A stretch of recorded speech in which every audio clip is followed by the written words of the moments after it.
Praise the Lord. Praise the Lord. Praise the Lord. Praise the Lord. Praise the Lord. ശബ്ദം clear ആണെന്ന് വിശ്വസിക്കുന്നു. Clear ആ Pastor? Thank you thank you. കർത്താവ് നമ്മെ ധാരാളം അനുഗ്രഹിക്കട്ടെ. അനുഗ്രഹീതമായ നല്ല സമയത്തിനായി നന്ദിയുള്ള ഹൃദയത്തോടെ കർത്താവിനെ സ്തുതിക്കുന്നു, സ്തോത്രം ചെയ്യുന്നു. വീണ്ടും ഒരു പ്രാവശ്യം കൂടെ അനുഗ്രഹിക്കപ്പെട്ട സൂം മീറ്റിംഗിൽ നിങ്ങളോട് ഒന്നിച്ചായിരിക്കുവാൻ ലഭിച്ച ഈ അവസരം ജീവിതത്തിലെ ഏറ്റവും വലിയ ഭാഗ്യമായി, പദവിയായി ഞാൻ കരുതുന്നു. പ്രത്യേകിച്ച് അനുഗ്രഹിക്കപ്പെട്ട മിനിസ്ട്രിക്ക് നേതൃത്വം കൊടുക്കുന്ന ബഹുമാന്യ ദൈവദാസ സണ്ണി പാസ്റ്റർ, ഈ യോഗം ലീഡ് ചെയ്യുന്ന ബഹുമാന്യ ദൈവദാസൻ, അനുഗ്രഹീതമായ ആരാധനയ്ക്ക് നേതൃത്വം കൊടുത്ത ബഹുമാന്യ ദൈവദാസൻ പ്രസാദ് പാസ്റ്റർ, കർത്താവിന്റെ ദാസി, സൂം മീറ്റിംഗിലായിരിക്കുന്ന എല്ലാ സഹോദരങ്ങൾക്കും ഒരു പ്രാവശ്യം കൂടെ സ്നേഹവന്ദനം അറിയിക്കുന്നു. നിങ്ങളുടെ വിലയേറിയ പ്രാർത്ഥനകൾക്ക്, സഹകരണത്തിനും ഒരുപാട് നന്ദിയും ഈ സമയത്ത് അറിയിക്കുന്നു. ഞാൻ ഒരു 5-6 മിനിറ്റ് ലേറ്റ് ആയിട്ടാണ് ഇതിനകത്ത് ജോയിൻ ചെയ്ത്, സദയം ക്ഷമിക്കുക. തലയോലപ്പറമ്പ് എന്ന് പറയുന്ന സ്ഥലത്തൊരു കൺവെൻഷനിൽ സംബന്ധിച്ച് വളരെ വേഗം അവിടുന്ന് യാത്ര ചെയ്ത് ഭവനത്തിലേക്ക് എത്തിയതേ ഉള്ളൂ. അതാണ് അല്പമായി ഒന്ന് താമസിച്ചത്. സദയം ക്ഷമിക്കുക. കർത്താവ് നമ്മെ ധാരാളം അനുഗ്രഹിക്കട്ടെ എന്ന് ദൈവത്തോട് പ്രാർത്ഥിക്കുന്നു. വളരെ പ്രാർത്ഥനയോടെ കർത്താവിന്റെ സന്നിധിയിൽ നമുക്കായിരിക്കാം.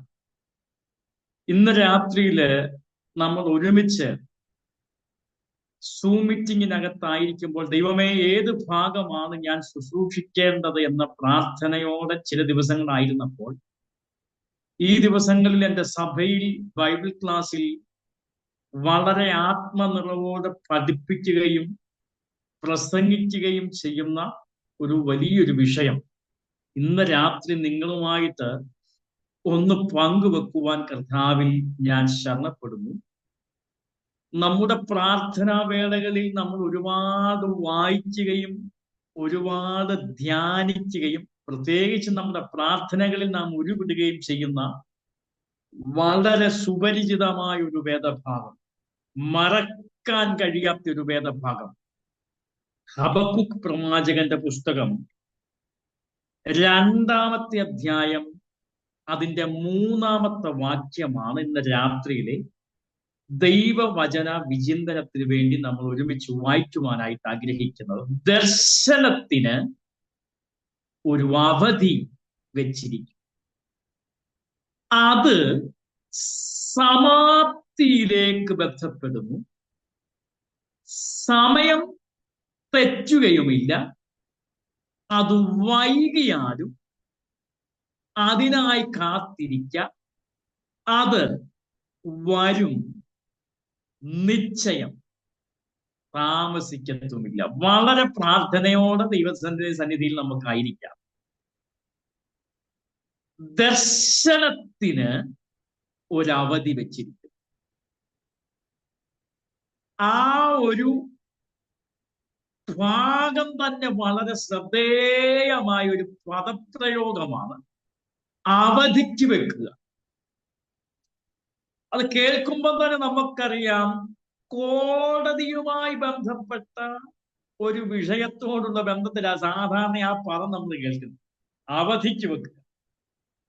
നമ്മുടെ നാട്ടിലൊക്കെ എന്തെങ്കിലും കേസോ കാര്യങ്ങളോ ഒക്കെ അങ്ങനെ പ്രതിസന്ധിയിലൂടെ കടന്നു പോകുന്ന ആളുകളെ സംബന്ധിച്ച് എന്തെങ്കിലും കേസിനകത്ത് അകപ്പെട്ടാൽ നമുക്കറിയാവുന്ന ഒരു കാര്യമുണ്ട്, കോടതി അതിനകത്ത് ഇടപെട്ടാൽ എന്തുവായി കേസ് എന്ന് നമ്മൾ ചോദിക്കാൻ പറയും, അത് നടന്നുകൊണ്ടിരിക്കുക, അവധിക്ക് വെച്ചേക്കുക എന്ന് പറഞ്ഞാൽ അതിൻ്റെ ഏറ്റവും വലിയൊരു അർത്ഥം എന്ന് പറയുന്നത്, ഇന്നല്ലെങ്കിൽ നാളെ നമ്മുടെ ആ പ്രശ്നത്തിനകത്തൊരു പരിഹാരമുണ്ട്.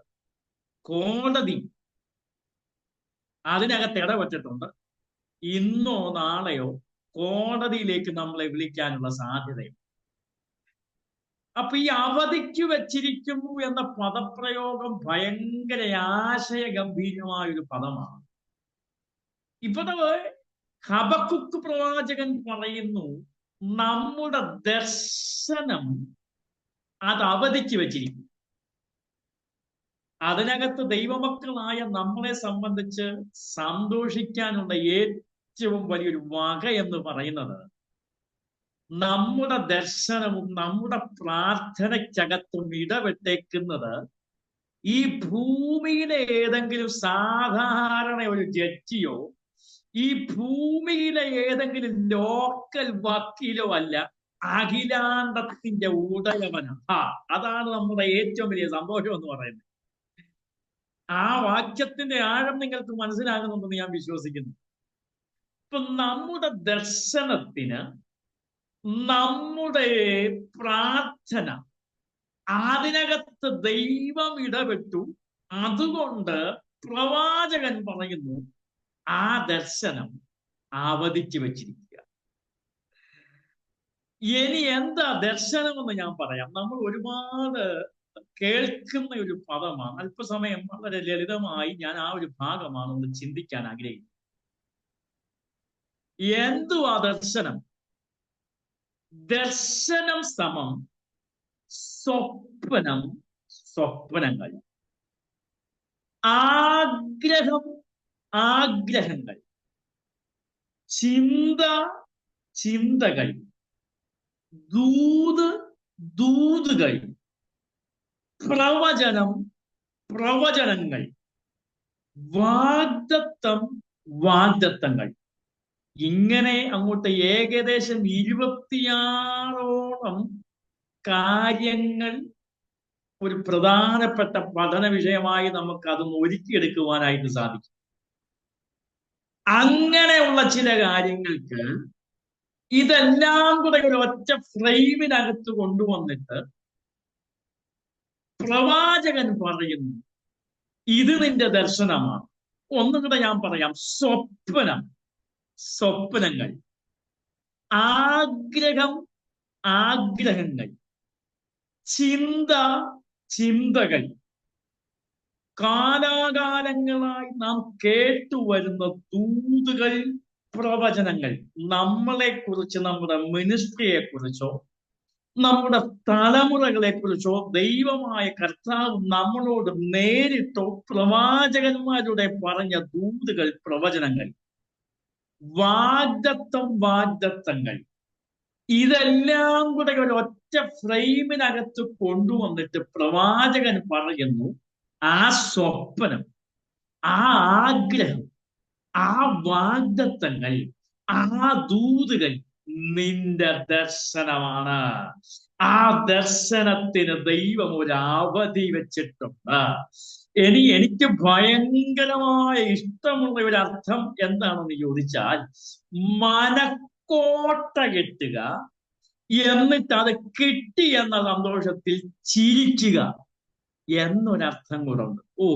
അങ്ങനെയുള്ള ആരെങ്കിലും ഇന്ന് രാത്രി എന്നെ കേൾക്കുന്നുണ്ടോ? കിട്ടിയില്ല, കയ്യിലില്ല, പക്ഷേ അത് കിട്ടി എന്ന് സങ്കല്പിച്ചുകൊണ്ട് ചിരിക്കുക. ഇതൊക്കെയാണ് ഈ ദർശനം എന്ന് പറയുന്ന പദത്തിന് കൊടുത്തിരിക്കുന്ന ഏറ്റവും വലിയൊരു ഭയങ്കരമായ അർത്ഥസമ്പുഷ്ടമായ ഒരു ആശയം എന്ന് പറയുന്നത്. ഇവിടെ പ്രവാചകൻ പറയുന്നു, നിന്റെ ദർശനത്തിന് എന്ന് പറഞ്ഞാൽ കാലാകാലങ്ങളായി നീ പ്രാർത്ഥിച്ചുകൊണ്ടിരിക്കുന്ന പ്രാർത്ഥനയ്ക്കിടെ അതിന്റെ മറുപടി, കാലാകാലങ്ങളായി നീ ആഗ്രഹിച്ചുകൊണ്ട് പ്രാർത്ഥിക്കുന്ന ചില വിഷയങ്ങൾ, അത് നിന്റെ സ്വപ്നമാണ്, അത് നിന്റെ ആഗ്രഹമാണ്, അത് ദൈവം നിന്നോട് പറഞ്ഞ ദൂതാണ്, വാഗ്ദത്തമാണ്, വാഗ്ദത്തങ്ങളാണ്. അതിന് ഒരു അവധിക്ക് വെച്ചിരിക്കുന്നു. അത് സമാപ്തിയിലേക്ക് ബന്ധപ്പെടുന്നു. സമയം തെറ്റുകയില്ല. അത് വൈകിയാലും അതിനു വേണ്ടി കാത്തിരിക്കുക. അത് വരും, നിശ്ചയം, താമസിക്കത്തുമില്ല. അപ്പൊ നമ്മുടെ പ്രാർത്ഥനാ വിഷയങ്ങൾക്ക്, നാം കണ്ട ദർശനത്തിന്, ദൈവം നമ്മളോട് പറഞ്ഞ വാഗ്ദത്തങ്ങൾ, അത് എന്തുമായിക്കൊള്ളട്ടെ, ആത്മീക, ഭൗതിക, ശാരീരികമായ, മാനസികമായ മേഖലയിലുള്ളതിനകത്ത് അതിന് ഒരു സമയം ദൈവം വെച്ചിട്ടുണ്ട്. പ്രവാചകൻ പറയുന്നു, അതിനുവേണ്ടി നീ ഒന്ന് കാത്തിരിക്കണം. അത് ബന്ധപ്പെടുകയാണ്. സമയം തെറ്റത്തില്ല. അത് വൈകിയാലും അതിനുവേണ്ടി കാത്തിരിക്കണം.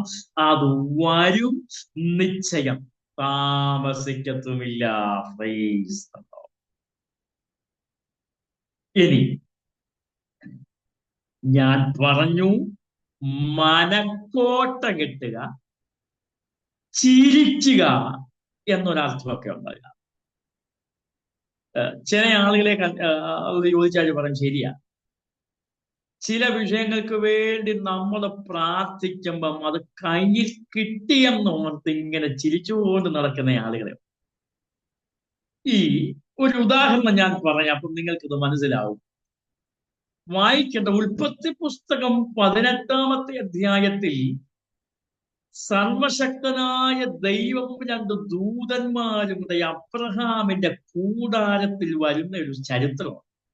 വളരെ ആവർത്തി ഞാനത് പറഞ്ഞിട്ടുള്ളതാ. പക്ഷേ ഈ വചനവുമായിട്ട് ബന്ധപ്പെടുത്തി ഞാൻ ആ ചിരിച്ചു എന്ന പദത്തെ ഒന്ന് കണക്ട് ചെയ്യാനായിട്ട് ആ ഭാഗം ഒന്ന് നിങ്ങളുടെ ശ്രദ്ധയിലേക്ക് കൊണ്ടുവരിക. കർത്താവും ദൂതന്മാരും കൂടെ അബ്രഹാമിന്റെ വീട്ടിൽ വന്ന് വിഭവസമൃദ്ധമായ ആഹാരം ഭക്ഷിച്ച് തൃപ്തിയോടെ മടങ്ങാനുള്ള സമയത്ത് അബ്രഹാമിന്റെ മുഖത്ത് നോക്കി ഒരൊറ്റ ചോദ്യം, നിന്റെ ഭാര്യ സാറായി എവിടെ? ചരിത്രം അറിയാലോ, അവൾ കൂടാരത്തിലുണ്ടെന്ന് പറയും. ഉടനെ സർവശക്തനായ ദൈവം പറയുന്നു, അടുത്ത വർഷം അവൾ ഒരു മകനെ പ്രസവിക്കും, അവൾ ഒരു മകനെ അണച്ചുകൊള്ളും. ഇവിടെ നമ്മൾ ശ്രദ്ധിക്കേണ്ടുന്നൊരു കാര്യം, ഈ സർവശക്തനായ ദൈവം ഈ വാഗ്ദത്തം ദൂത് സാറായിക്ക് അബ്രഹാമിനോട് പറയുമ്പോൾ സാറായി കൂടാരത്തിന്റെ മറവിൽ നിന്ന് ഈ വാഗ്ദത്തം കേട്ട് ചിരിച്ചെന്നാണ് നമ്മൾ വായിക്കുന്നത്. എന്നെ ഒരുപാട് ചിന്തിപ്പിച്ച ഒരു കാര്യമാണത്.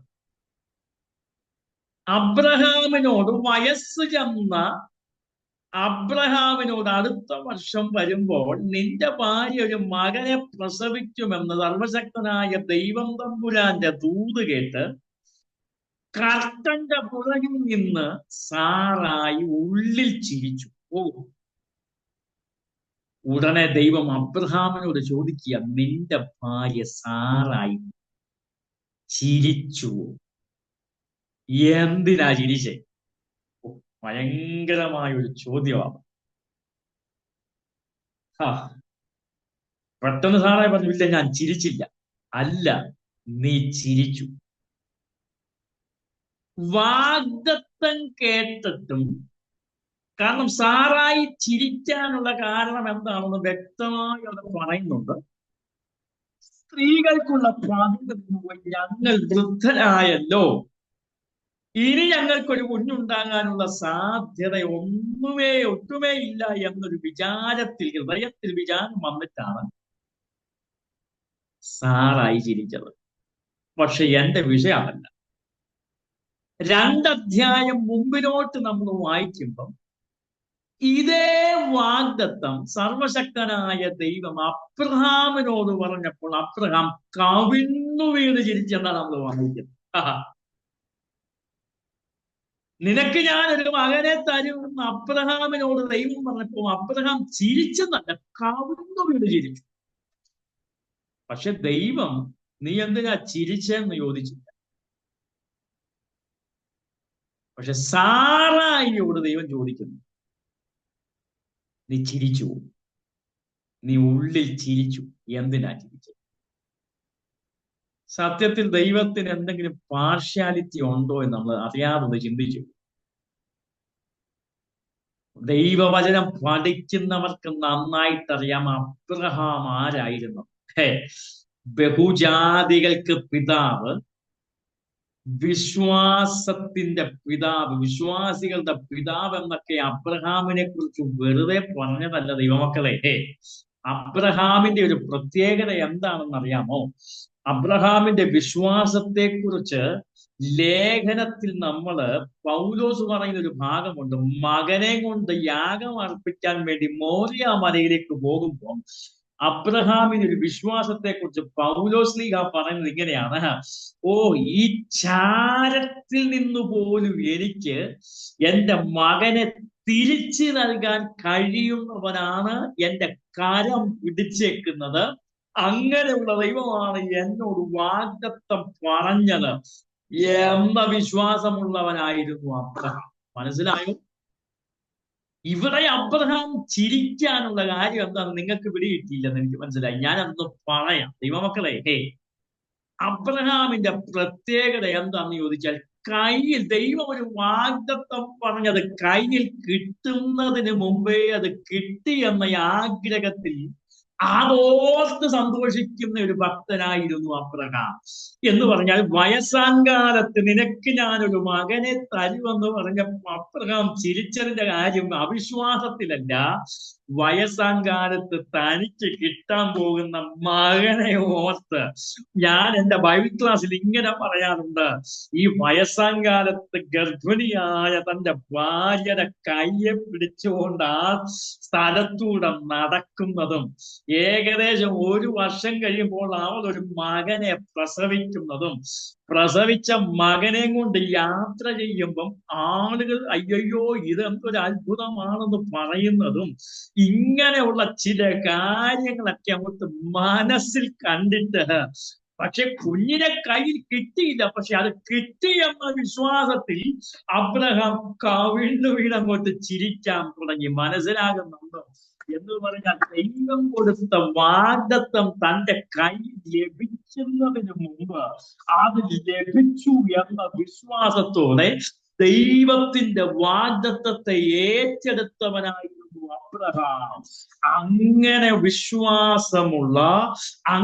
വിശ്വാസത്തോടെ ചിലത് ഏറ്റെടുക്കുന്ന ആ ദൈവമക്കളെയാണ് ഇന്നും കർത്താവ് നോക്കിക്കൊണ്ടിരിക്കുന്നത്. മനസ്സിലായോ? കയ്യിൽ കിട്ടിയിട്ട് സന്തോഷിക്കുകയല്ല, അതിനു മുമ്പ്. അതുകൊണ്ടാണ് നമ്മൾ വായിക്കുന്നത്: വിശ്വാസം എന്നതോ ആശിക്കുന്നതിന്റെ ഉറപ്പും കാണാത്ത കാര്യങ്ങളുടെ നിശ്ചയവുമാകുന്നു. എന്ന് പറഞ്ഞാൽ, നമ്മുടെ വിശ്വാസം എന്ന് പറയുന്ന ഒരു കാര്യത്തിനു വേണ്ടി നാം പ്രാർത്ഥിക്കുമ്പോൾ അത് നമ്മുടെ കൈവശം ലഭിച്ചു എന്ന വിശ്വാസത്തോടെ കാണുന്നവരായിരിക്കണം ദൈവമക്കൾ. കണ്ടോ? അപ്പോൾ മനക്കോട്ട കെട്ടി ചിരിക്കുക എന്നൊക്കെ ഒരു ആശയമാണ് ഇതിന് കൊടുത്തിരിക്കുന്നത്. അപ്പൊ ഞാൻ ഒരു കാര്യം വ്യക്തമായി പറയാം: ദൈവം നമ്മളോട് പറഞ്ഞിട്ടുള്ള വാഗ്ദത്തങ്ങൾ അത് എന്തു തന്നെയായാലും, തലമുറയോടുള്ള ബന്ധത്തിലായിക്കൊള്ളട്ടെ, ശുശ്രൂഷയോടുള്ള ബന്ധത്തിലായിക്കൊള്ളട്ടെ, ആത്മീക, ഭൗതികമായ, ശാരീരിക, മാനസികമായ ഏത് മേഖലയിലുള്ളതായിക്കൊള്ളട്ടെ, കൃത്യസമയത്ത് നിറവേറ്റാൻ കഴിയുന്ന ഒരു ദൈവത്തിന്റെ സന്നിധിയിലാണ് നമ്മളായിരിക്കുന്നത്. അപ്പൊ ദർശനത്തിന്, നമ്മുടെ പ്രാർത്ഥനാ വിഷയങ്ങൾക്ക്, നാം മനക്കോട്ട കെട്ടിക്കൊണ്ടിരിക്കുന്ന ചില വിഷയങ്ങൾക്കകത്ത് ദൈവം അതിനൊരു സമയം വെച്ചിട്ടുണ്ട്. അത് സമാപ്തിയിലേക്ക് ബന്ധപ്പെട്ടുകൊണ്ടിരിക്കുന്നു. സമയം തെറ്റില്ല. അത് വൈകിയാലും അതിനായി കാത്തിരിക്കുക. ആ ഒരു ഭാഗമാണ് ഇനി അല്പസമയം നമ്മളൊന്ന് ലളിതമായിട്ട് ചിന്തിക്കാനായിട്ട് പോകുന്നത്. ഇപ്പൊ ദർശനത്തിനൊരു അവധിയുണ്ട്, അത് സമാപ്തിയിലേക്ക് ബന്ധപ്പെടുകയാണ്. സമയം തെറ്റത്തില്ല, കൃത്യസമയത്ത് അത് നടക്കും. അത് വൈകിയാലും. അപ്പൊ ദൈവം നമ്മളോട് പറഞ്ഞ വാഗ്ദത്തം അല്പം ഒന്ന് വൈകാനുള്ള സാധ്യതയുണ്ട്. ഇവിടെയാണ് നമ്മുടെയൊക്കെ ഒരു വലിയൊരു സങ്കടം, പ്രയാസം എന്ന് പറയുന്നത്. ഞാൻ എന്നെയും കൂടെ പ്രതിക്കൂട്ടി നിർത്തിക്കൊണ്ട് പറയാം, നമ്മുടെ ഒരു പ്രശ്നം എന്ന് പറഞ്ഞാൽ അതാണ്. നമ്മൾ ചില സമയത്ത് ആഗ്രഹിക്കുന്ന സമയത്ത് നമ്മുടെ വാഗ്ദത്തങ്ങൾ നിറവേറിയാൽ കൊള്ളാം എന്നൊരാഗ്രഹമുള്ളവരാണ് ഞാനും നിങ്ങളും. പക്ഷേ വചനം പറയുന്നു അത് അല്പം ഒന്ന് തെറ്റാനുള്ള സാധ്യതയുണ്ട്. അത് തെറ്റിയാലും അതൊന്ന് വൈകാനുള്ള സാധ്യതയുണ്ട്. എന്തിനാ വൈകുന്നത് എന്ന് ചോദിച്ചാൽ ഞാൻ ഇങ്ങനെ പറയും: ഏറ്റവും നല്ലത് നമുക്ക് തരാനാണ് ചില കാര്യം ദൈവം വൈകിപ്പിക്കുന്നത്. Praise the Lord. അത് വിശ്വസിക്കുന്നവർക്കായി ഞാൻ എന്റെ ദൈവത്തെ സ്തുതിക്കുന്നു. എന്ന് പറഞ്ഞാൽ നാം പ്രാർത്ഥിച്ചുകൊണ്ടിരിക്കുന്ന പ്രാർത്ഥനാ വിഷയം അതൊന്ന് വൈകിപ്പിക്കുന്നത് എന്തിനാന്ന് ചോദിച്ചാൽ ഏറ്റവും നല്ലത് ദൈവത്തിന് നമുക്ക് തരാൻ വേണ്ടിയാ. Praise the Lord. വിശ്വസിക്കുന്നവർക്കായി ഞാൻ എന്റെ ദൈവത്തെ നന്ദിയുടെ ഹൃദയത്തോടെ സ്തുതിക്കുന്നു. നമുക്ക് ഈ യോഹന്നാന്റെ സുവിശേഷത്തിൽ വായിക്കേണ്ട ഞാൻ വേഗം പറഞ്ഞു പോകാം. യേശു കർത്താവിന് പ്രിയനായ ലാസർ ദീനമായി കിടക്കുന്നു എന്നാളെ വിട്ട് അറിയിച്ചിട്ടും യേശു കർത്താവ് താൻ ശുശ്രൂഷിച്ചുകൊണ്ടിരുന്ന സ്ഥലത്ത് തന്നെ ഇരുന്നു എന്നാണ് നമ്മൾ വായിക്കുന്നത്. നമുക്കൊരു കാര്യം മനസ്സിലാക്കുവാൻ കഴിയുന്ന ഒരു കാര്യം, യേശുവിന് പ്രിയനായിരുന്ന ഒരു മനുഷ്യനായിരുന്നു. യേശു സ്നേഹിച്ച കുടുംബമായിരുന്നു. യേശു എന്നും വിസിറ്റ് ചെയ്തൊരു കുടുംബമായിരുന്നു. എന്നിട്ടും ആ കുടുംബത്തിൽ താൻ ഒരുപാട് സ്നേഹിച്ച ഒരു യൗവനക്കാരൻ ദീനമായി കിടക്കുന്നു എന്ന് ആളെ വിട്ട് അറിയിച്ചിട്ടും യേശു പോകാതെ മനഃപൂർവമായി അവിടെ തന്നെ ശുശ്രൂഷ ചെയ്തു. ആ വായിക്കുമ്പോൾ അറിയാതെ നമ്മുടെ ഹൃദയത്തിനകത്തൊരു വേദന ഉണ്ടാകും. കർത്താവ് എന്തുകൊണ്ടാണ് നീ പോകാഞ്ഞത്? ഞാൻ ഇങ്ങനെ പറയാം, ആ സമയത്ത് കർത്താവ് അവിടെ ചെന്നാൽ, ആളയച്ച സമയത്ത് യേശു അവന്റെ കൂടെ ചെന്നാൽ നടക്കുന്ന ഒരു കാര്യം, ഒരു ചെറിയൊരു രോഗസൗഖ്യം അവനുണ്ടാകും. അതേ ഉള്ളൂ. പക്ഷെ ഈ ലാസറിനെ കുറിച്ചുള്ള ദൈവത്തിന്റെ പദ്ധതി അതല്ല. ചില പ്രാർത്ഥനാ വിഷയം വൈകുന്നതിന്റെ പിന്നിൽ ദൈവത്തിന് ഭയങ്കര ഉദ്ദേശമുണ്ട് കേട്ടോ. എന്ന് പറഞ്ഞാൽ ഇവന്റെ അസുഖം ദീനം ഇങ്ങനെ കലശലായി വന്ന് അത് മൂർച്ഛിക്കണം. എല്ലാവരും ഇവരെ തള്ളിക്കളയണം. ഇവൻ ലോകത്തോട് യാത്ര പറയണം. പതിവ് പോലെ ആളുകൾ കൂടി വന്ന് പരിഹാസം പറയണം. അവരുടെ ആചാര മര്യാദ രീതി അനുസരിച്ച് ആ ശുശ്രൂഷകൾ നടക്കണം.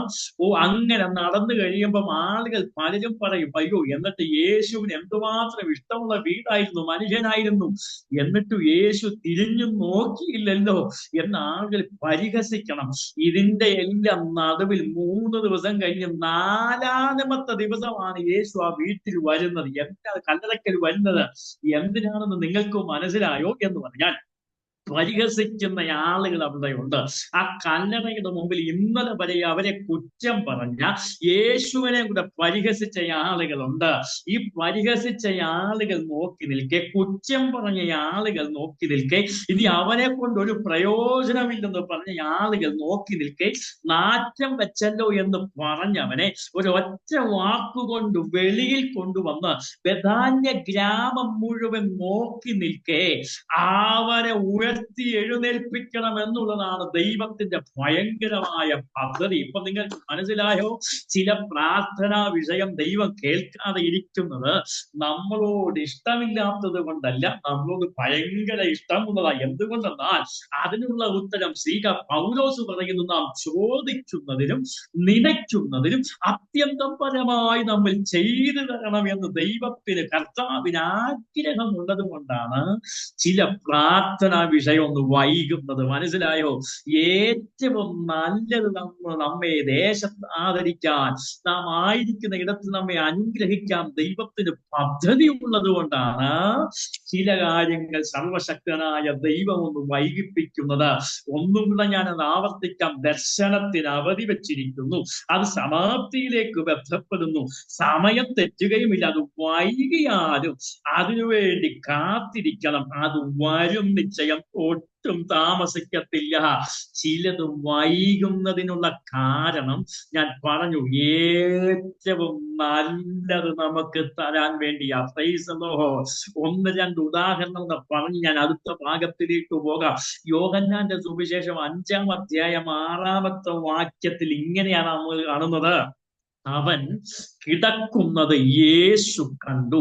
ഇങ്ങനെ ഏറിയ കാലമായിരിക്കുന്നു എന്നറിഞ്ഞ് നിനക്ക് സൗഖ്യമാകാൻ മനസ്സുണ്ടോ എന്ന് അവനോട് ചോദിച്ചു. വായിക്കുമ്പോഴെല്ലാം അറിയാതെ നമ്മുടെ കണ്ണ് നിറഞ്ഞു പോകുന്ന ഒരു ഭാഗമാണതേ. വർഷമായിട്ടൊരു മനുഷ്യൻ ഒരു കുളത്തിന്റെ കരയിൽ കിടക്കുക. അവൻ നോക്കുമ്പം ഇടവും വലവും കിടക്കുന്നവരെല്ലാം രക്ഷപ്പെട്ടു പോകുക. മുന്നേയും പിന്നെയും കിടക്കുന്ന ആളുകളെല്ലാം രക്ഷപ്പെട്ടു പോകുന്നു. എനിക്ക് മാത്രം ഒരു വിടുതലില്ല. ആ മനുഷ്യന്റെ മനസ്സെന്ന് ചിന്തിച്ചു നോക്കിയേ. ആ മനുഷ്യന്റെ മനസ്സിന്റെ വേദന അറിയണമെങ്കിൽ തൊട്ട് താഴത്തെ വാക്യം കൊണ്ടൊന്ന് ചോദിക്കണം, ഒന്ന് വായിക്കണം. യേശു കർത്താവ് അവനോട് ചോദിക്കുന്ന ഒരു ചോദ്യം, നിനക്ക് സൗഖ്യമാകാൻ മനസ്സുണ്ടോ എന്ന് ചോദിച്ചപ്പം അവൻ മനസ്സുണ്ടെന്നല്ല പറയുന്നത്, എന്നെ സഹായിക്കാൻ എനിക്കാരുമില്ല. അറിയാതെ നമ്മുടെ കണ്ണ് നിറഞ്ഞു പോകും.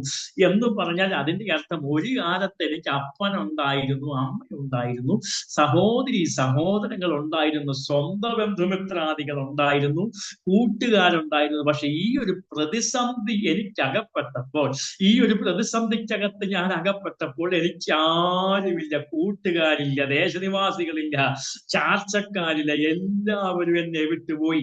ആരെങ്കിലുമൊക്കെ എനിക്ക് ഉണ്ടായിരുന്നെങ്കിൽ ദൂതൻ വന്ന് കുളം കലക്കുമ്പോൾ എന്നെ ആ കുളത്തിനകത്തോട്ടും ഇറങ്ങാൻ ആരെങ്കിലും സഹായിച്ചേനെ.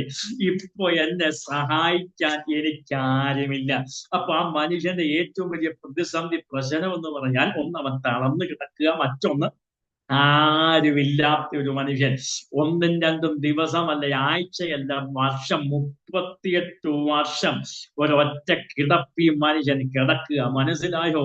വേറെ നമുക്കിങ്ങനെ ചിന്തിക്കാം, ദൈവമേ എന്തുകൊണ്ടാ ഇവൻ മാത്രം രക്ഷപ്പെടാത്തത്, എന്തുകൊണ്ടാ ഇവന് മാത്രം ഒരു വിടുതലില്ലാത്തത്, എന്തുകൊണ്ടാ ഇവൻ മാത്രം ഇങ്ങനെ വേദന അനുഭവിച്ച് കിടക്കുന്നത്? ഞാൻ ഇങ്ങനെ ആ വാക്യത്തെ കൂട്ടുപിടിച്ചു പറയാ, നിന്റെ സ്വപ്നത്തിന് ദൈവം ഒരു സമയം വെച്ചിട്ടുണ്ട്. നിന്റെ പ്രാർത്ഥനയ്ക്ക്, നിന്റെ ആഗ്രഹത്തിന് ദൈവം ഒരു സമയം വെച്ചിട്ടുണ്ട്. നിന്റെ ആഗ്രഹത്തിനും നിന്നോടുള്ള വാഗ്ദത്തത്തിനും ദൈവം ഒരു സമയം വെച്ചിട്ടുണ്ട്. മുന്നേ അത് സമാപ്തിയിലേക്ക് ബന്ധപ്പെടുകയാണ്. അതിന്റെ സമയം തെറ്റുകയില്ല. അത് വൈകിയാലും അതിനുവേണ്ടി കാത്തിരിക്കാൻ നീ തയ്യാറായാൽ, നീ ചോദിച്ചതിനേക്കാൾ, നനയ്ക്കുന്നതിനേക്കാൾ അത്യന്തം പരമായി ചെയ്തു തരാൻ കഴിയുന്ന ഒരു ദൈവം നമ്മുടെ കൂടെയുണ്ട്. ആ ദൂതന്റെ ആഴം മനസ്സിലാക്കുന്നവർക്കായി ഞാൻ എന്റെ ദൈവത്തെ സ്തുതിക്കുന്നു. അപ്പൊ ചില ആഗ്രഹങ്ങൾ, ചില സൗഖ്യങ്ങൾ, ചില സ്വപ്നങ്ങൾ നടക്കാത്തത്, നാം ആഗ്രഹിക്കുന്ന സമയത്ത് അത് നടക്കാത്തത് ദൈവത്തിന് നമ്മളോട് ഇഷ്ടമില്ലാത്തത് കൊണ്ടല്ല, ദൈവത്തിന് നമ്മളോട് ഭയങ്കര ഇഷ്ടമുള്ളത് കൊണ്ടാ. ഈ മനുഷ്യനോടുള്ള ദൈവത്തിന്റെ ഇഷ്ടം എന്താണെന്ന് ഞാൻ പറയാം, എന്നിട്ട് അടുത്ത ഭാഗത്തിലോട്ട് വേഗം വരാം. നിങ്ങളൊന്ന് ചിന്തിച്ചേ. അവൻ കിടക്കുന്നത് യേശു കണ്ടു. അതിനകത്തു തന്നെ ഒരു ദൂത് ഞാൻ പറയാം. നമ്മെ കാണുന്ന ഒരു ദൈവമുണ്ട്, നമ്മെ അറിയുന്ന ഒരു ദൈവം നമുക്കുണ്ട്. യേശുവിന്റെ അധികാരമുള്ള നാമത്തിൽ നമ്മെ കാണാൻ നമുക്കൊരു ദൈവമുണ്ട്. എന്ന് പറഞ്ഞാൽ, നിന്നെ കാണാൻ നിന്റെ വീട്ടിനകത്ത് ആരുമില്ലെങ്കിലും, നീ കരയുന്നത് കാണാൻ നിന്റെ വീട്ടിനകത്ത് ആരുമില്ലെങ്കിലും, നീ വേദനിച്ച് കിടക്കുന്നത് കാണാൻ നിനക്കൊരു സഹോദരനോ സഹോദരിയോ കൂടപ്പിറപ്പോ അപ്പനോ അമ്മയോ ഇല്ലെങ്കിലും, അമ്മയുടെ ഉദരത്തിൽ നമ്മൾ ഉരുവാകുന്നതിന് മുമ്പേ നമ്മെ കണ്ട ഒരു ദൈവം, നമ്മുടെ വേദന അറിയുന്നവനാണ്. അവൻ നമ്മുടെ വേദന അറിഞ്ഞ് കാണുകയും അത്ഭുതം ചെയ്യുകയും ചെയ്യുന്നവനാണ്. അങ്ങനെയുള്ള ആ കർത്താവ് അവൻ കിടക്കുന്നത് കണ്ടെന്ന് മാത്രമല്ല, ഇങ്ങനെ കിടക്കാൻ തുടങ്ങിയിട്ട് ഏറെ കാലമായെന്ന് യേശു അറിഞ്ഞു. അത്ഭുതത്തിന്റെ പ്രത്യേകത അറിയാമല്ലോ. നിനക്ക് രക്ഷപ്പെടാൻ മനസ്സുണ്ടോ എന്ന് ചോദിച്ചപ്പം, ആരും എന്നെ സഹായിക്കാനില്ലെന്ന് ഉള്ളു തുറന്ന് സമർപ്പിച്ചവന് വേണ്ടി ദൈവം ചെയ്തത് കേവലം ഒരു അത്ഭുതമല്ല. ഞാൻ ഇങ്ങനെ പറയാം, വെറൈറ്റി അത്ഭുതം ദൈവം ചെയ്തു. ഇന്ന് രാത്രിയിൽ ആ ഭാഗം, ആ വാക്ക് അങ്ങനെ തന്നെ ഞാൻ വീണ്ടും ആവർത്തിക്കുന്നു. ചില വെറൈറ്റി അത്ഭുതം ഈ 2024 എന്ന വർഷം അവസാനിക്കുന്നതിന് മുമ്പ് ഈ സൂം മീറ്റിങ്ങിനകത്തൂടെ എന്നെ ശ്രദ്ധിക്കുന്ന ചിലരോട് ആത്മാവിൽ ഞാൻ ദൂത് കൈമാറുന്നു. ചില വെറൈറ്റി അത്ഭുതം ഈ മാസത്തിൽ തന്നെ, ചില വെറൈറ്റി അത്ഭുതം നിനക്ക് വേണ്ടി, നിന്റെ തലമുറകൾക്ക് വേണ്ടി, നമ്മുടെ ശുശ്രൂഷകൾക്ക് വേണ്ടി, നമ്മുടെ ഉപജീവന മാർഗത്തിനകത്ത് ചില വെറൈറ്റി അത്ഭുതം ചെയ്യാൻ ശക്തിയുള്ള ദൈവമാണ്. Hallelujah, hallelujah. നിന്റെ ദർശനത്തിന് ഒരു അവധി അവൻ വെച്ചിട്ടുണ്ട്. അത് സമാപ്തിയിലേക്ക് ബന്ധപ്പെട്ടുകൊണ്ടിരിക്കുന്നു. ഹല്ലേലൂയ. കാത്തിരിക്കാൻ തയ്യാറായാൽ വെറൈറ്റി അത്ഭുതം ദൈവം ചെയ്യും. ഇതിനകത്ത് എന്തോ വെറൈറ്റി അത്ഭുതം പറയാം. ബെഥേസ്ദ കുളത്തിന്റെ കരയിൽ ഇതിനു മുമ്പ് സൗഖ്യമായി പോയ ആളുകളെല്ലാം ചരിത്രം അറിയാമല്ലോ. അതാത് സമയത്തൊരു ദൂതൻ വന്ന് കുളത്തിലിറങ്ങി കുളം കലക്കുമ്പോ ആദ്യം ഇറങ്ങുന്നവൻ ഏത് വ്യാധി പിടിച്ചവനായാലും അവൻ സൗഖ്യമാകും. അതായിരുന്നു ചരിത്രം. എന്നാൽ ഈ പ്രാവശ്യത്തെ ഈ അത്ഭുതത്തിന്റെ പ്രത്യേകത, ദൂതൻ വന്നില്ല, കുളത്തിനകത്തിറങ്ങിയില്ല, കുളം കലക്കിയില്ല. കുളത്തിനകത്തിറങ്ങാതെ, എന്റെ ഭാഷയിൽ പറഞ്ഞാൽ ഉടുപ്പ് നനയാതെ, തലമുടി നനയാതെ രക്ഷപ്പെട്ട ഒരേ ഒരുത്തനേ ഉള്ളൂ. 38 വർഷമായ കുളത്തിന്റെ കരയിൽ ആശ്രയമാരുമില്ലാതെ, സങ്കേതമില്ലാതെ കിടന്ന ആ മനുഷ്യനാ. കാരണം ദൈവം അവന്റെ സ്വപ്നത്തിന് ഒരവധി വെച്ചിട്ടുണ്ടായിരുന്നു. ഇപ്പൊ നിങ്ങൾക്ക് മനസ്സിലായോ? ചിലത് വൈകാനുള്ള കാരണം എന്താണെന്നറിയാമോ? നാം ചോദിക്കുന്നതിനേക്കാൾ, നനയ്ക്കുന്നതിനേക്കാൾ അത്യന്തം പരമായി ചിലത് ചെയ്ത് തരാൻ വേണ്ടിയാണ് ചില അത്ഭുതങ്ങൾ, ചില പ്രാർത്ഥനാ വിഷയങ്ങൾ വൈകാനുള്ള കാരണം ഏറ്റവും നല്ലത് തന്ന് നമ്മെ ആദരിക്കുന്നതിന് വേണ്ടിയാണ്. മനസ്സിലാകുന്നവർക്കാണ് ഞാൻ എൻ്റെ ദൈവം. അപ്പൊ ദൈവം പറഞ്ഞ ദൂതിന്, ദൈവം പറഞ്ഞ സ്വപ്നത്തിന്, ദൈവം നമ്മളോട് പറഞ്ഞ ആഗ്രഹങ്ങൾ നമ്മൾ മനക്കോട്ട കെട്ടി എഴുതി വെച്ച് പ്രാർത്ഥിക്കുന്ന ചില പ്രാർത്ഥനാ വിഷയം വൈകാനുള്ള കാരണം ദൈവത്തിന് ഇഷ്ടമില്ലാത്തത് കൊണ്ടല്ല, ഏറ്റവും നല്ലതെന്ന് നമ്മെ ആദരിക്കുവാൻ വേണ്ടിയാണ്. അടുത്ത ഭാഗം ഞാൻ പറയാം. ഉൽപ്പത്തി പുസ്തകം 6-ാമത്തെ അധ്യായം 8-ാമത്തെ വാക്യം ഇങ്ങനെയാണ് നമ്മൾ വായിക്കുന്നത്. യഹോവയുടെ കൃപ നോഹയ്ക്ക് ലഭിച്ചു. എന്നാൽ നോഹയ്ക്ക് യഹോവയുടെ കൃപ ലഭിച്ചു. കൃപ ലഭിച്ച ഈ മനുഷ്യനോട് ദൈവം പറയുന്നൊരു കാര്യമുണ്ട്. ഗോഫർ മരം കൊണ്ട് നീ ഒരു പെട്ടകം ഉണ്ടാക്കണം. 14-ാമത്തെ വാക്യം മുതൽ ആ ഗോഫർ മരം കൊണ്ടുണ്ടാക്കുന്ന പെട്ടകത്തിന്റെ അളവ് എന്തുമാത്രമായിരിക്കണം, ഉയരം, നീളം, വീതി എങ്ങനെ ആയിരിക്കണമെന്ന് കൃത്യമായിട്ട് ദൈവം പറഞ്ഞു. പക്ഷെ എന്നെ ചിന്തിപ്പിച്ചൊരു ഭാഗം എന്താണെന്ന് ചോദിച്ചു കഴിഞ്ഞാൽ, നോഹ ഏതെങ്കിലും ഒരു മരം കൊണ്ട് പെട്ടകം പണിയാൻ ഒക്കത്തില്ല, ഗോഫർ മരം കൊണ്ട് പെട്ടകം പണി. അതിന്റെ ഉയരവും നീളവും വീതിയും ഇത്ര ആയിരിക്കണം ദൈവം കൃത്യമായ അളവ് കൊടുത്തു. പക്ഷെ ആ ദൈവം പറഞ്ഞില്ല, ഈ പെട്ടകം പണിയാൻ നല്ലൊരു പണം നിന്റെ കയ്യിൽ നിന്ന് ചെലവാകും, ഭയങ്കരമായ ഒരു ആവശ്യം അതിന്റെ പിന്നിലുണ്ട്, എന്തെങ്കിലും സാമ്പത്തിക നന്മ തന്ന് ഞാൻ നിന്നെ സഹായിക്കാമെന്നോ അല്ലെങ്കിൽ അതിനുള്ള വഴി ഞാൻ തുറന്നു തരാമെന്നോ ഒന്നും ദൈവം പറഞ്ഞില്ല. ഗോഫർ മരം കൊണ്ട് പെട്ടകം ഉണ്ടാക്കാനാ ദൈവം. എന്നെ ഒത്തിരി ചിന്തിപ്പിച്ചൊരു വിഷയമാണ്. ഈ ഗോഫർ മരം കൊണ്ട് പെട്ടകം ഉണ്ടാക്കണമെന്ന് പറഞ്ഞപ്പോ വായിച്ചപ്പോ പെട്ടെന്ന് ആ ഭാഗം മാറി തീർന്നു. അന്നത്തെ കാലത്തൊരു ഗോഫർ മരം എന്ന് പറഞ്ഞാൽ ചരിത്ര പഠനം അനുസരിച്ച് ഭയങ്കര വില കൂടിയ തടിയാണ്. അതിന്റെ പ്രത്യേകത, വനത്തിൽ ഒറ്റപ്പെട്ട് ഉയർന്നു നിൽക്കുന്ന ഒരു മരം, വർഷങ്ങൾ വെള്ളത്തിൽ കിടന്നാലും നശിച്ചു പോകത്തില്ല. അതുപോലെ കാതലുള്ള ഒരു തടി ആ ഗോഫർ മരം.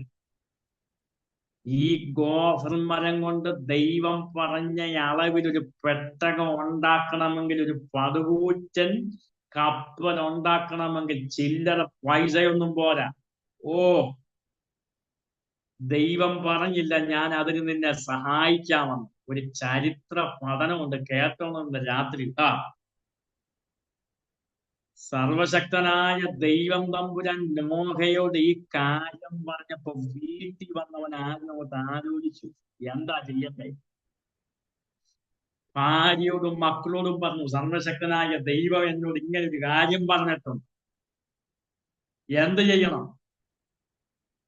ആദ്യം നോഹ ചെയ്തത് എന്തെന്ന് കേൾക്കണോ? ചരിത്ര പഠനം അനുസരിച്ച് വീടിനടുത്തുള്ള ഗോഫർ മരം ധാരാളമായി വളർന്നു നിൽക്കുന്ന ഒരു ഭൂമിയുടെ ഉടമസ്ഥന്റെ അടുക്കൽ ചെന്ന് തനിക്കൊരു ഗോഫർ മരം വേണമെന്ന് ആവശ്യപ്പെട്ടു. ആ മനുഷ്യൻ നോഹയോട് ചോദിച്ചു, എന്തു പറ്റി, എന്തിനാ? ഒരു പെട്ടകം ഉണ്ടാക്കാൻ. പെട്ടകോ? എന്തിന്? സർവശക്തനായ ദൈവം എന്നോട് പറഞ്ഞു മഴ പെയ്യുവാണ്.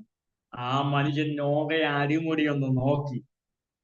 ഇന്നലെ വരെ ഇവന്റെ സ്വഭാവത്തിനൊരു കുഴപ്പമില്ലായിരുന്നു. ഇന്നലെ വരെ ഒരു പ്രശ്നമില്ലാത്തൊരു മനുഷ്യനല്ല. അവരെ കുറ്റം പറഞ്ഞിട്ട് കാര്യമില്ല. ഭൂമിയിൽ അന്ന് വരെ മഴ പെയ്തിട്ടില്ല. അപ്പൊ ആ ഉടമസ്ഥന്റെ മുമ്പിൽ ചെന്ന് നോഹ ഉപദേശിച്ച് പറയുക, ഒരു പെട്ടകം ഉണ്ടാക്കാൻ ദൈവം എന്നോട് പറഞ്ഞു, ഇത്രയിത്ര അളവിന് ഈ ഒരു കപ്പൽ ഉണ്ടാക്കണം.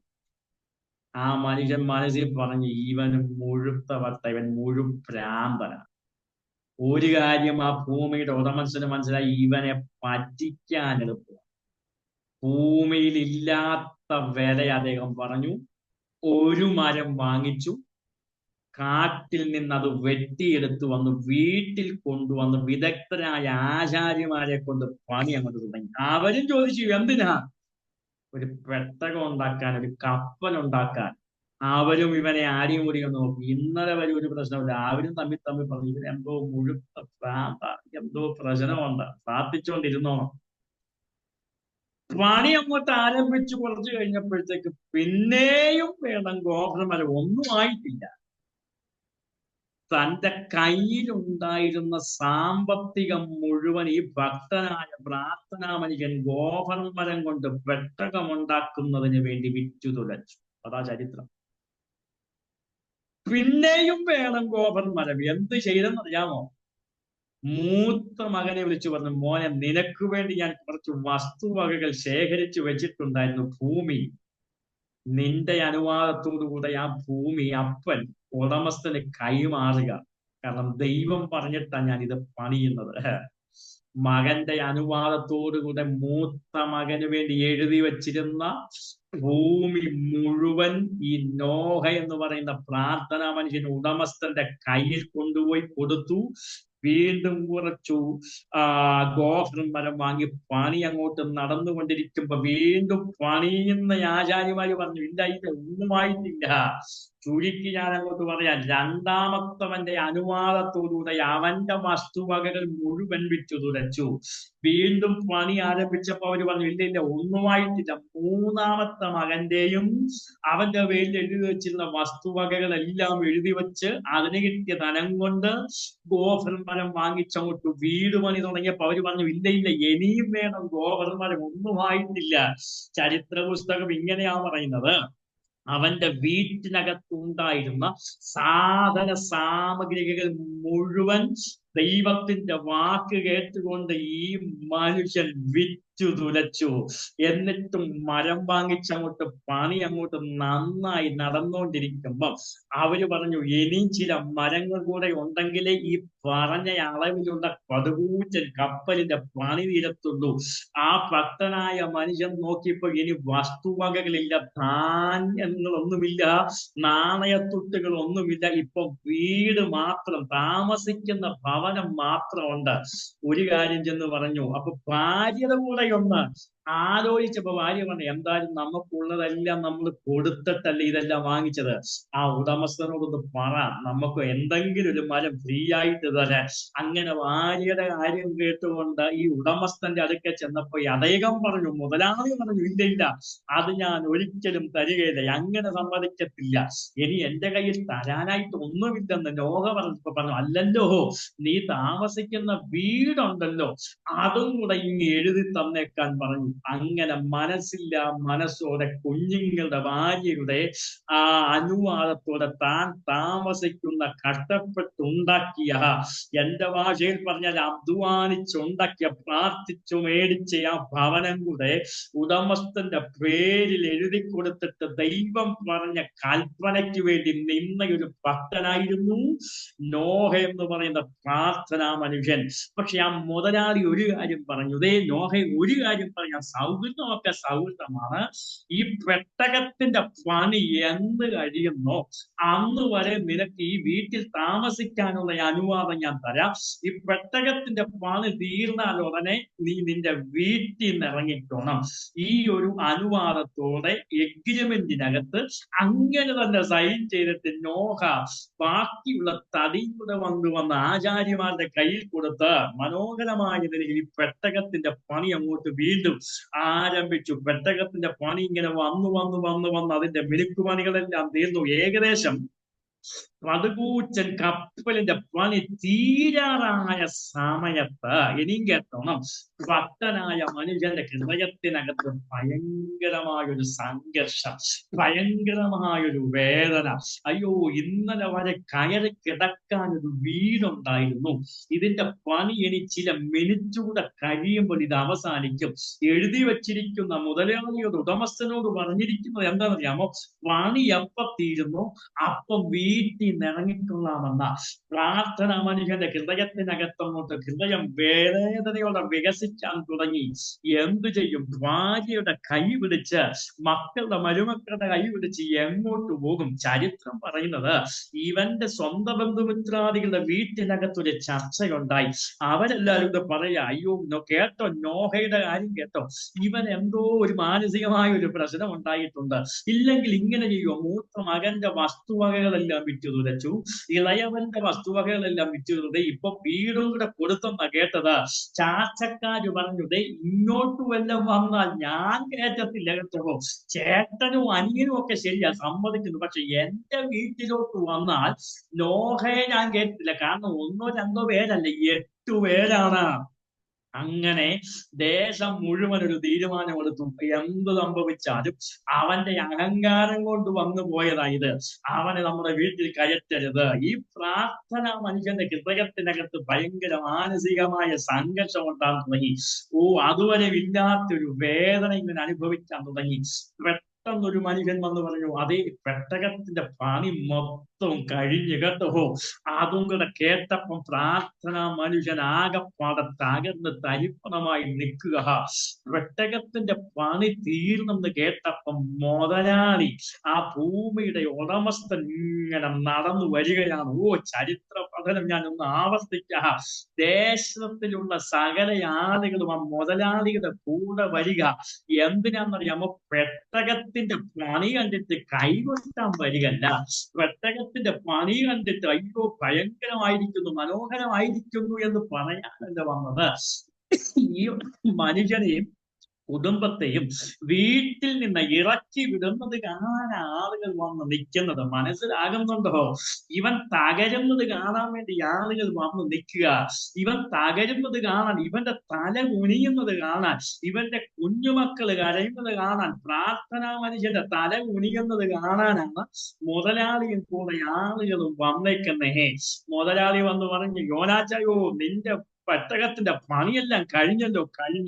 എന്നാൽ നമ്മളെ എഗ്രിമെന്റിനകത്ത് പറഞ്ഞ കാര്യം ഓർമ്മയുണ്ടല്ലോ, വീട്ടിൽ നിന്ന് ഇറങ്ങിക്കൊള്ളാൻ പറഞ്ഞു. നിങ്ങൾ അതൊന്ന് പാവനെ കണ്ടു നോക്കി. എന്റെ ദൈവമേ, വീട്ടിൽ നിറങ്ങാൻ പറഞ്ഞപ്പോ തന്നെ മനസ്സില്ല മനസ്സോട് താൻ കഷ്ടപ്പെട്ട് ഉണ്ടാക്കി അധ്വാനിച്ച വീട്ടിൽ നിന്ന് എനിക്ക് എങ്ങോട്ട് പോകുമെന്ന് അറിയാമല്ലാതെ വല്ലാത്തൊരു പരുവത്തിൽ വേദനയോടെ വീടിന്റെ പടി അങ്ങോട്ട് ഇറങ്ങുമ്പം ദേശം മൊത്തം നോക്കി നിൽക്കുക, ദേശത്തുള്ള ആളുകൾ മുഴുവൻ പരിഹസിച്ച് ചിരിക്കുക.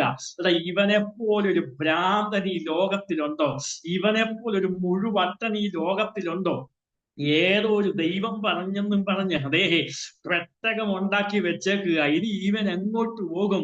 ഇന്ന് രാത്രി ഞാൻ ഒരു കാര്യം പറയാം, നീ തകരുന്നത് നോക്കാനാ ചില ആളുകൾ വന്നു നിൽക്കുന്നത്. യേശുവിന്റെ അധികാരമുള്ള നാമത്തിൽ നീ തകരുന്നത് കാണാൻ ചില ആളുകൾ നോക്കി നിൽക്കുന്നുണ്ട് കേട്ടോ. നിന്റെ ഉപജീവന മാർഗം തകരുന്നത് കാണാൻ ഹസ്തന, നിന്റെ കുഞ്ഞുങ്ങളുടെ കണ്ണ് നിറയുന്നത് കാണാൻ, നിന്റെ പെൺമക്കളുടെ തല കുനിഞ്ഞു നിൽക്കുന്നത് കാണാൻ, ഉപജീവന മാർഗത്തിൽ നിന്റെ ഓഫീസിൽ നീ കുനിഞ്ഞു നിൽക്കുന്നത് കാണാൻ, നിന്റെ തല കുനിയുന്നത് കാണാൻ ചിലര് നോക്കി നിൽക്കുന്നുണ്ട് കേട്ടോ. ഇന്ന് രാത്രി ഞാൻ പറയാം, നീ പ്രാർത്ഥിക്കുന്ന ദൈവ പൈതലാണെങ്കിൽ, നീ പ്രാർത്ഥിക്കുന്നതാണെങ്കിൽ നിന്റെ തല കുനിയാൻ എന്റെ ദൈവം അനുവദിക്കത്തില്ല, നിന്റെ കണ്ണ് നിറയാൻ എന്റെ ദൈവം അനുവദിക്കത്തില്ല, നീ തകരാൻ എന്റെ ദൈവം അനുവദിക്കത്തില്ല. ഹല്ലേലൂയ. ഇന്ന് രാത്രി ആത്മനോടെ ആ ദൂത് ഞാൻ കൈമാറുന്നു. പ്രാർത്ഥിക്കുന്ന ദൈവഭക്തനെ, പ്രാർത്ഥിക്കുന്ന പിതാവേ, മാതാവേ, സഹോദരങ്ങളെ, നിന്റെ കണ്ണ് നിറയാൻ എന്റെ ദൈവം അനുവദിക്കത്തില്ല. കാരണം വാഗ്ദത്തം ചെയ്ത ദൈവം വിശ്വസ്തനാണ്. വാക്കു പറഞ്ഞ ദൈവം വിശ്വസ്തനായ ദൈവമാണ്. അവൻ വഴി നമ്മെ ഉപേക്ഷിച്ച് കളയുന്ന ദൈവമല്ല. ഹല്ലേലൂയ. യേശുവിന്റെ അധികാരമുള്ള നാമം. ആളുകൾ അങ്ങോട്ട് നിൽക്കുക, ഇവൻ തകരും, ഇവൻ കരയും, ഇവനനി അങ്ങോട്ട് പോകും. ഇവിടെയാണ് ഈ ദർശനത്തിന് അവധിക്ക് വെച്ചിരിക്കുമെന്ന വചനവുമായി നമ്മളൊന്ന് കണക്ട് ചെയ്യുന്നത്. നിങ്ങൾ പിന്നൊന്ന് വായിച്ച് നോക്കണം കേട്ടോ. ഉൽപ്പത്തി പുസ്തകം 6-ാമത്തെ അധ്യായം നിങ്ങളൊന്ന് വീട്ടിൽ പോയി വായിക്കണം. ഉടനെ ദൈവം നോഹയോട് ഇടപെട്ടു. നോഹേ, നീയും കുടുംബവും പെട്ടകത്തിനകത്തോട്ട് കയറിക്കോളാനാ ദൈവം പറഞ്ഞത്. ദൈവത്തിന്റെ വിശ്വസ്തത കണ്ടോ ദൈവമക്കളെ? മലയാളം ബൈബിളിനകത്ത് നമ്മൾ കയറിക്കോ, നീയും കുടുംബവും കയറിക്കോ എന്ന് പറഞ്ഞപ്പം വായിക്കുമ്പോ ഇംഗ്ലീഷ് ബൈബിളിൽ കൊടുത്തിരിക്കുന്ന എങ്ങനെ അറിയാമോ? കം എന്നൊരു പദമ, വരിക. വരിക എന്ന് പറഞ്ഞാൽ നീ തകരാൻ നോക്കി നിൽക്കുന്ന ആളുകളുടെ പിന്നിൽ ദൈവം നിൽക്കുക. എന്തിനാണെന്നറിയാമോ? നീ തകരാൻ അനുവദിക്കാതെ ദൈവം പറഞ്ഞ, നോഹേ, നീ നിന്റെ കുടുംബമായിട്ട് ഇങ്ങോട്ടൊന്ന് വന്നേ, ഈ പെട്ടകം നിനക്കും കൂടെ വേണ്ടി ഉള്ളതാ. ചരിത്ര പുസ്തകത്തിൽ ഇങ്ങനെയാണ് പറഞ്ഞിരിക്കുന്നത്. ഉലകത്തിന്റെ ചരിത്രത്തിൽ ഏറ്റവും വില കൂടിയ തടി കൊണ്ടൊരു കപ്പലുണ്ടാക്കി ആ കപ്പലിനകത്ത് രാവും പകലും താമസിച്ച ഒരേ ഒരു ഭക്തനെ ഉള്ളൂ. ലോകം മുഴുവൻ പൊട്ടനെന്നും ഭ്രാന്തനെന്നും ബുദ്ധിയില്ലാത്തവനെന്നും പറഞ്ഞ പ്രാർത്ഥനാ മനുഷ്യൻ. മനസ്സിലാകുന്നുണ്ടോ? നീ തകരാൻ എന്റെ ദൈവം അനുവദിക്കത്തില്ല, നീ തകരാൻ എന്റെ ദൈവം അനുവദിക്കത്തില്ല. അത് വിശ്വസിക്കുന്നവർക്കായി ഇന്ന് രാത്രി ഞാൻ എന്റെ ദൈവത്തെ നന്ദിയോടെ സ്തുതിക്കുന്നു. ഹല്ലേലൂയ. ദർശനത്തിനൊരവധി വെച്ചിരിക്കുന്നു. അതതിന്റെ സമാപ്തിയിലേക്ക് ബന്ധപ്പെടുന്നു. വൈകിയാലും അതിനായി കാത്തിരിക്കുക, അത് വരും നിശ്ചയം. നോഹയും കുടുംബവും എങ്ങോട്ട് പോകും എന്ന് ചിന്തിച്ച സ്ഥാനത്ത് തനിക്കുണ്ടായിരുന്ന സമ്പത്തും മുഴുവൻ വിറ്റ് തുലച്ച് അവൻ ഉണ്ടാക്കിയെടുത്ത ഏറ്റവും മനോഹരമായ കപ്പലിനകത്ത് തന്നെ അവനും കുടുംബവും കൂടെ കയറുക. അതൊന്ന് ഭാവനെ കണ്ടു നോക്കിയേ. ഇങ്ങനെ നമ്മൾ വായിക്കുന്ന ദൈവം പെട്ടകത്തിന്റെ വാതിലടച്ചു. ആകാശത്തിന്റെ ഭൂമിയുടെ എല്ലാ ഉറവുകളെ ദൈവം തുറന്നു. ചരിത്രം അറിയാവല്ലോ. ശക്തമായ മഴ പെയ്തു, രാവും പകലും മഴ പെയ്തു. ഞാൻ അതൊക്കെ ഒത്തിരി വിശദീകരിക്കേണ്ട ഒരു ഭാഗമാണ്. സമയം പോകുന്നുണ്ടോ, ഞാൻ ഇങ്ങനെ പറഞ്ഞ ആ ഭാഗം അവസാനിപ്പിക്കാം. 40 രാവും 40 പകലും കഴിഞ്ഞപ്പോൾ ആരാരത്ത് പർവ്വതത്തിൽ ആ പെട്ടകം ഉറച്ചെന്നാണ് നമ്മൾ വായിക്കുന്നത്. നമ്മളെ കൃത്യസമയത്ത് കൃത്യസ്ഥാനത്ത് ഉറപ്പിക്കാൻ ദൈവത്തിന് അറിയാൻ കേട്ടോ. ഇന്ന് രാത്രി അതൊരു ദൂതാണ്. നമ്മളെ ഉറപ്പിക്കുന്ന ഒരു ദൈവമുണ്ട്. നീ ഏത് രാജ്യത്തായിരുന്നാലും നിന്നെ അവിടെ ഉറപ്പിച്ച് ഇന്ന് രാത്രി സന്തോഷത്തോടെ ആ ദൂത് ഞാൻ കൈമാറുന്നു. നിന്റെ ഉപജീവന മാർഗത്തിൽ നിന്ന് നിന്നെ പറിച്ചു കളയുമെന്നും നീ അതിലൂടെ രക്ഷപ്പെടത്തില്ലെന്നും നിന്നെ ഇവിടെ നിന്ന് കെട്ടുകെട്ടിക്കുമെന്നും പറഞ്ഞ രാജ്യത്ത് തന്നെ നിന്നെ ഉറപ്പിച്ച് നിർത്താൻ കഴിയുന്ന ഒരു ദൈവം ഇന്ന് രാത്രി വചനത്തിലൂടെ നിന്നോട് ഇടപെടുന്നു. ദൈവം നിന്നെ ഉറപ്പിക്കാൻ പോകുന്നു. ദൈവം നിന്റെ തലമുറ ഉറപ്പിക്കാൻ പോകുന്നു. ദൈവം നിന്നെ ഉറപ്പിക്കുന്ന ദൈവമാണ്.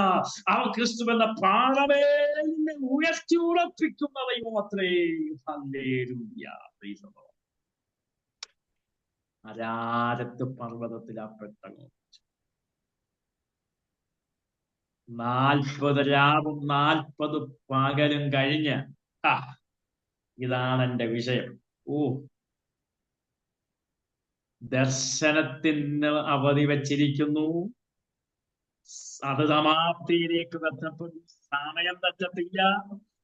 അത് വൈകിയാലും കാത്തിരിക്കണം. എന്തിനാ വൈകുന്നേ? ഞാനൊരു പദം നിങ്ങളോട് പറഞ്ഞ് മറക്കട്ടെ. ചില വെറൈറ്റി അത്ഭുതം തരാൻ വേണ്ടി. എത്ര പേര് അത് വിശ്വസിക്കുന്നു രാത്രി? ഹല്ലേലൂയ. 38 വർഷം കിടന്ന മനുഷ്യന് വേണ്ടി ഒരു വെറൈറ്റി അത്ഭുതം ദൈവം ചെയ്തെങ്കിൽ നോഹയ്ക്ക് വേണ്ടി ദൈവം കരുതി വെച്ചത് ഭയങ്കരമാണ്. സ്വന്തം മക്കളുടെ പേരിലുള്ള സകല സ്വത്ത് വർഗങ്ങളും സമ്പത്തും ദൈവത്തിന്റെ കൽപ്പന കേട്ട് ദൈവത്തിനു വേണ്ടി ആ സമ്പത്ത് മുഴുവൻ കൊടുത്ത് ആ പെട്ടകത്തിനകത്ത് കയറിയ മനുഷ്യൻ ആരാരത്ത് പർവ്വതത്തിൽ ഉറച്ച പെട്ടകത്തിൽ നിന്ന് പിന്നെ വെളിയിലോട്ട് വരുന്നത് എങ്ങനെയാന്ന് മനസ്സിലായോ? ഭൂമിയുടെ മുഴുവൻ ഉടമസ്ഥനായിട്ടാ. എല്ലാവരും ഇതിനകത്തുണ്ടല്ലോ. എല്ലാവരും ഉണ്ടോ ഇതിനകത്ത്? 5 സെന്റ് ഭൂമി വിറ്റ് നോഹ പെട്ടകം പണിയാൻ വേണ്ടി ഗോഫർ മരം മേടിക്കാൻ വേണ്ടി ഉടമസ്ഥന്റെ കയ്യിൽ കൊടുത്ത് മുഴുവൻ വിറ്റ് തുലച്ച മനുഷ്യൻ പിന്നീട് ആ പെട്ടകത്തിൽ നിന്ന് വെളിയിലോട്ട് വന്നത് മനസ്സിലായോ? അതിനകത്തോട്ട് കയറിയത് ഒന്നുമില്ലാത്തവനെ പോലെ. പക്ഷെ അതിനകത്ത് നിന്ന് വെളിയിലോട്ട് വരുന്നത് ഭൂമിയുടെ മുഴുവൻ ഉടമസ്ഥനായിട്ടാ. ദൈവത്തിന്റെ വിശ്വസ്തത ഇതാണ്. ദൈവമക്കളെ, കാത്തിരിക്കാൻ തയ്യാറായാൽ വെറൈറ്റി അത്ഭുതം ചെയ്യാൻ ശക്തനായ ഒരു ദൈവമാണ് നമ്മുടെ ദൈവം. ആ ദൈവം ആർക്കും കടക്കാരനല്ല. അവൻ ആർക്കും കടക്കാരനല്ല. അവൻ ആർക്കും ബാധ്യതയല്ല. ഇന്ന് രാത്രി ഞാൻ ഒരു കാര്യം പറയാം. ആ ദൈവത്തിന് വേണ്ടി നീ എന്തെങ്കിലും ചെയ്തിട്ടുണ്ടെങ്കിൽ പോരാ, ഒരു ഗ്ലാസ് തണ്ണീരെങ്കിലും ആ ദൈവനാമത്തിന് വേണ്ടി നീ കൊടുത്തിട്ടുണ്ടെങ്കിൽ, ഒരു ചെറിയ വീഴലെങ്കിലും ആ ദൈവത്തിന് വേണ്ടി നീ അനക്കിയിട്ടുണ്ടെങ്കിൽ അവൻ കടക്കാരനല്ല. ഇരട്ടിയുടെ നിന്നെ ആദേശത്ത് തന്നെ ആദരിച്ചു മാനിക്കാൻ കഴിയുന്ന നല്ലൊരു ദൈവം ദർശനത്തിനൊരവധി വെച്ചിരിക്കുന്നു. അതതിന്റെ സമാപ്തിയിലേക്ക് ബന്ധപ്പെടുന്നു. വൈകിയാലും അത് വരും. അതിനായി കാത്തിരിക്കുക. അത് വരും. നിശ്ചയം താമസിക്കത്തുമില്ല. എന്തിനാ ചിലത് വൈകുന്നതെന്ന് അറിയാമോ? എന്തിനാ ചിലത് വൈകുന്നത്? ഏറ്റവും നല്ലത് തരാനാ. ഇന്ന് രാത്രി സമയം ഏകദേശം തീരാറായി. ഞാൻ ഇങ്ങനെ പറഞ്ഞ് അവസാനിപ്പിക്കുക. വാഗ്ദത്തമുള്ള ദർശനം ലഭിച്ച നോഹയെ തകർക്കാൻ അവൻ തകരുമെന്ന് ചിന്തിച്ച ജനത്തിന് മുമ്പിൽ അവനെ ആദരിച്ച ഒരു ദൈവം ഉണ്ടെങ്കിൽ ഇന്ന് രാത്രി വീണ്ടും ഞാൻ ആവർത്തിക്കുന്നു, നിനക്ക് ദർശനമുണ്ടെങ്കിൽ, നിനക്കൊരു വാഗ്ദത്തം ഉണ്ടെങ്കിൽ, നിന്നെ തകർക്കാൻ ലോകത്തിലൊരു മനുഷ്യനോ ലോകത്തിലൊരു ശക്തിക്കോ കഴിയത്തില്ല. വിശ്വസിക്കുന്നവർക്കായി ഞാൻ എന്റെ ദൈവത്തെ സ്തുതിക്കുന്നു. വാഗ്ദത്തമുള്ളവർക്ക് വേണ്ടി വഴി തുറക്കുന്ന ഒരു ദൈവമുണ്ട്. സാധാരണ നമ്മളിങ്ങനെ പാടുമല്ലോ, വഴി തുറക്കും അവൻ ആഴികളിൽ, വലം കൈ പിടിച്ചെന്നെ വഴി നടത്തും, വാതിലുകൾ പലതും അടഞ്ഞിടിലും വല്ലവൻ പുതുവഴി തുറക്കും. രാത്രി ആ പാട്ടിനകത്ത് ഒരു സന്ദേശമുണ്ട് കേട്ടോ. വല്ലവൻ പുതുവഴി തുറക്കും. ഇന്ന് രാത്രി ഞാൻ ആവർത്തിക്കുന്നു, നിനക്ക് വേണ്ടി ഒരു പുതുവഴി ദൈവം തുറക്കാനുള്ള സമയമാണ്. നിന്റെ തലമുറയ്ക്ക് വേണ്ടി ഒരു പുതിയ വഴി ദൈവം തുറക്കുകയാണ് ഇന്ന് രാത്രി. ഹല്ലേലൂയ. ഒരു വഴി അടഞ്ഞാൽ ദൈവം ഒരു വഴി തുറന്നാൽ, നിന്റെ മുമ്പിൽ ചില വഴികൾ ദൈവം അടയ്ക്കുന്നത് ഒരു പെരുവഴി നിനക്ക് വേണ്ടി തുറക്കാനാ. ഞാൻ ഇങ്ങനെ സാധാരണ പറയും, ഇന്ന് രാത്രി സൂം മീറ്റിംഗിനകത്ത് ഞാൻ അത് ആവർത്തിക്കുന്നു. നിന്റെ മുമ്പിൽ ചില ജനലുകൾ ദൈവം അടച്ചത് ചില വാതിലുകൾ തുറക്കാൻ വേണ്ടിയാ. എത്ര പേര് അത് വിശ്വസിക്കുന്നു? ചില ജനലുകൾ നിന്റെ മുമ്പിൽ അടഞ്ഞിട്ടുണ്ടെങ്കിൽ അതിന്റെ പിന്നിൽ ചില വാതിലുകൾ ദൈവം തുറക്കാൻ വേണ്ടിയാ. മരുഭൂമിയിൽ കിടന്ന് നിലവിളിക്കുന്ന ഹാഗാറെ, നിന്റെ കയ്യിലെ തുരുത്തിയിലെ വെള്ളം വറ്റിയത് എന്തിനാണെന്നറിയാമോ? ഇന്നുവരെയും പറ്റാത്തൊരു ഒരു നീരുറവ നിനക്ക് വേണ്ടി തുറക്കാനാ. നിന്റെ കയ്യിലെ തുരുത്തിയിലെ വെള്ളം തീർന്നത് മരുഭൂമിക്കകത്ത് ഇന്നുവരെയും വറ്റിപ്പോകാത്തൊരു നീരുറവ നിനക്ക് വേണ്ടി തുറക്കാനാ. ചില വഴികൾ അടഞ്ഞു പോകുന്നത് പെരുവഴി തുറക്കാനാ. കാരണം വചനം പറയുന്നു, ദൈവത്തിന്റെ വഴി തികവുള്ളതാ, ദർശനമുള്ള, സ്വപ്നമുള്ള, നിന്നെ തകർക്കാൻ ലോകത്തിൽ ഒന്നും കഴിയത്തില്ല. സ്വപ്നമുള്ള യോസെഫ് സഹോദരങ്ങളെ തിരക്കി വീട്ടിൽ നിറഞ്ഞപ്പോ നടന്ന ഒരു സംഭവം. വീടിന്റെ വാതിൽ തന്റെ പിന്നിലടഞ്ഞു കേട്ടോ.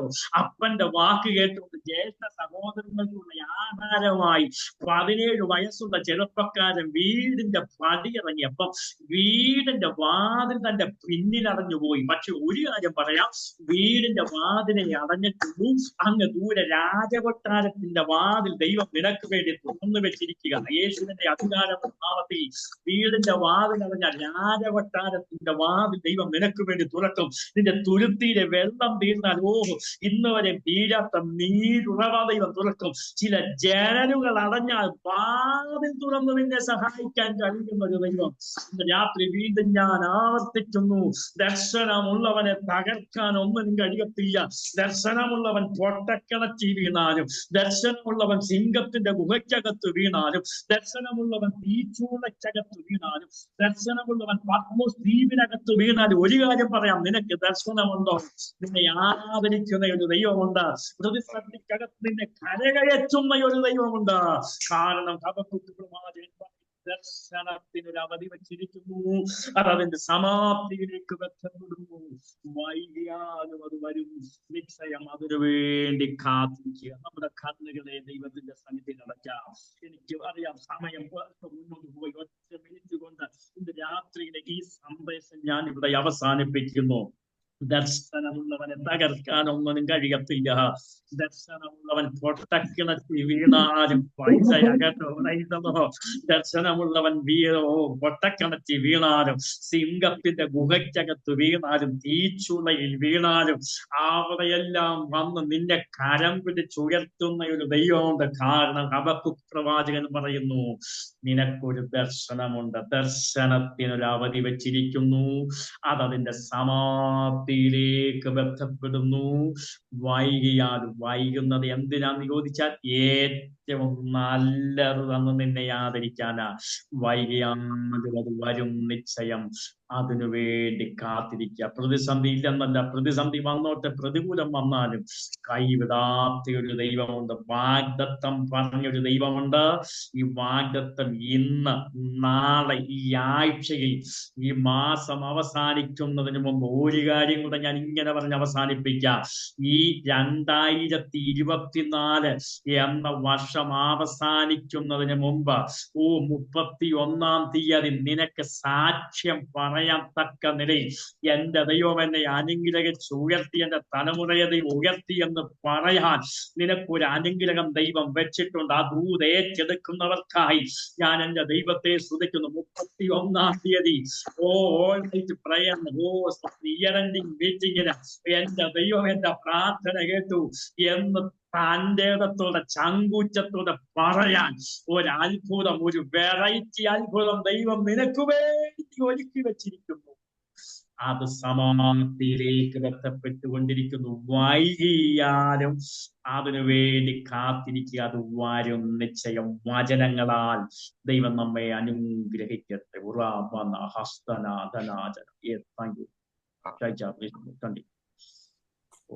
Hallelujah. Thank you, Pastor. Praise the Lord. Hallelujah.